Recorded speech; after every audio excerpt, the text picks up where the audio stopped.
What's up mga ka-Ice Master? Magandang araw at kumusta kayo? Sa pag-usapan natin ngayon mga ka-Ice Master, no, si Wonder Boy Carl James Martin mga idol. Ito nagtataka lang ako mga idol, no, kasi ito meron silang sagutan sa kampo ni Martin at ni Melindo sa pangunguna ni Mark Luntayaw aka Silver Boys na walang ginawa kundi manira sa boxing sa Pilipinas.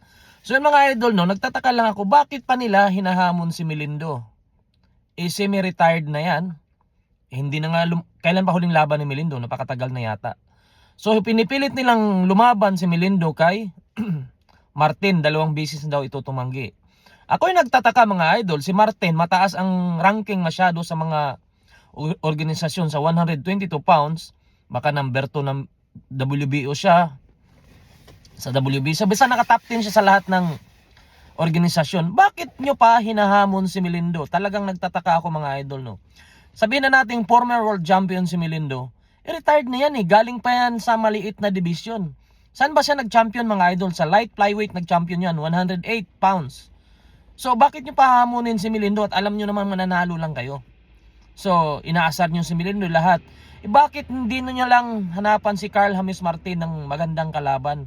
Napasok sa top 10 dyan sa 122 pounds. Marami naman dyan. Bakit pipiliin nyo pang si Melindo ipalalaban nyo? Bakit mga idol? Ako yung nagtataka talaga, no. Kung talagang meron kayong balak pasikatin talaga si Martin, hanapan nyo ng magagandang kalaban. Hanapan nyo sa top 10.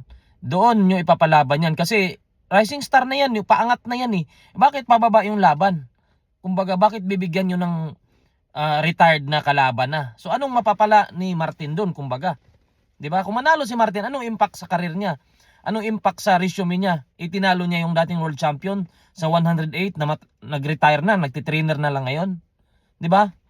So itong talaga itong mga to, di natin alam kung anong plano nila kay Martin. Kung ako sa kampo ni Martin, siguro lilipat na lang ako ng promosyon, no? Kasi hindi naman siya nabibigyan ng magandang laban eh. Ano yun, mag-aabang siya ng bibitawan ni Naoya Inoue yung mga belt? Ang tanong, 'di ba? Hindi pa nasubukan si Wonder Boy mga idol, no. Hindi pa siya nasubukan talaga sa mga bigating kalaban. Kahit sa top 10 man lang sa division niya. So paano natin malalaman yan kung kaya niya ba talaga lumaban na sa mga world class fighter na hindi pa siya nasusubukan kahit isang laban, wala pa siyang nakalaban. Ibumagsak pa siya sa isang Pilipino at saka yung Thailander na matagal nang kumupas eh. So paano na lang kung ilalaban siya doon sa world title fight at nasa top 10 or top 2 yung mga kalaban niya? Paano siya mananalo?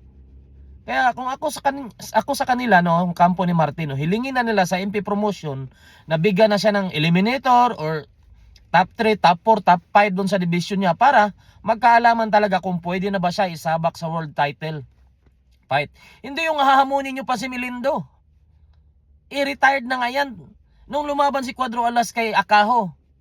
Ay hindi yung kay Akaho, yung isa. Kay Uguni. Dating world champion, tinatawanan nyo dahil lumaban sa semi-retired at nagtitrainer na lang. So ano yung ginagawa nyo ngayon kay Martin? 'Di ba? Ano, may pinagkaiba ba yan? Mas malala pa yan ngayon dahil si Melindo hinahamon nyo galing sa maliit na timbang. Nag-champion yan sa 108 pounds. 'Di ba? Anong timbang ni Martin? 122. Kung aakyat man yan si Melindo, mapipilitan lang yan magpapalaki. O sabihin na natin, nag-champion si Melindo dati sa featherweight o PBF na yon. Pero pilit lang yun. Alam naman natin na pilit lang yun at ang kalaban niya, hindi naman talaga pang world class yun eh. So pinilit yung lalabanan kay ni Melindo. So nag-offer na si Melindo ngayon, 500k, naging 5 million.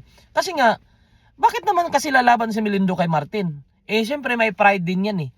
Hindi naman lalaban yan about sa pera-pera lang. Lalaban din yan. Alam niyang may chance din siyang manalo. Although may chance siyang manalo talaga, dahil veterano siya, pwede siyang manalo talaga.